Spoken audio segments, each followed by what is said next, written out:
let's jump into this fair or foul, man. And we're going to be tackling some of the most talked about sports debates. And tell us if you think it's fair or foul. And most importantly, if it's foul, we need to hear your why. Well, we want to hear your why either way. So let's jump into it. Cam Newton spoke on baseball on his 4th and 1 podcast. He called baseball a dying sport, predicted that the WNBA, led by stars like Caitlin Clark and Angel Reese, could surpass it in popularity within 20 years. Fair or foul on that, Steven? Fair. The audience that I'm seeing that loves baseball loves it for why they love it, but the WNBA is getting a lot more attention. I think they're putting more resource towards building that and getting those storylines and feeding into it, which is what we want to see as people. We want to see high-level competition with amazing storyline and plots. And I just don't personally see that with baseball. I just see high-level competition with Shohei. I just butchered his name, but that amazing two-way athlete, pitcher and hitter. So it's like I just know who's the best around contract time. I hear some crazy numbers, and that's it. I don't hear storylines. I don't hear plots. I don't hear good versus evil to any degree. Like I don't get that extra caveat. Okay. But the WNBA does, so they're going to take over because they're more interesting. It's more Facts. interesting, yeah. I mean, the storyline in baseball are definitely some big contracts. Those numbers are Ridiculous. Powerball. Yeah, they Powerball like, right? Next up, Saquon Barkley. All right, off a historic season, becoming the 9th player in the NFL to rush for 2,000 yards. He's sitting out the final game, leaving him short of breaking Eric Dickerson's single-season rushing record. Fair or foul on that one? Should Saquon prioritize his health for the playoffs, or should he go for the record and make history? Fair. Sit out. Well, it depends. Like my motivator was making money. And so winning a Super Bowl will net you more than having a single season rushing record.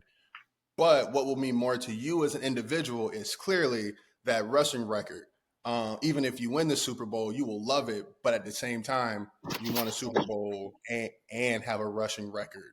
Yeah.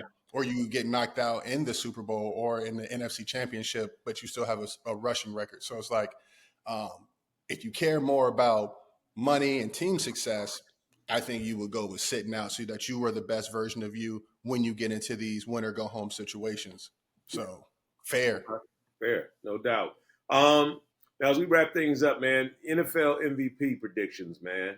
All right, end of the regular season, MVP conversation is heating up.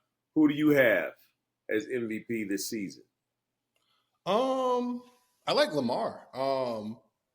I think I heard a very interesting take on TV, and I've always looked at the game kind of like that because like a quarterback that throws 50 touchdowns, but him and his offensive coordinator just drew up everything, and like this team likes cover 3, and you had a bunch of cover 3 beaters, and you hit the guy that's open. Like great, you're smart. That is an accolade, and that's kind of like a joint preparation thing. But when you're in a disadvantaged position and they do an all-out blitz and someone's in your face and you still find a solution to find the first down, that's MVP type of caliber play. And so when things break down and you need to make a play, I value that more. And so like I like that playmaking ability.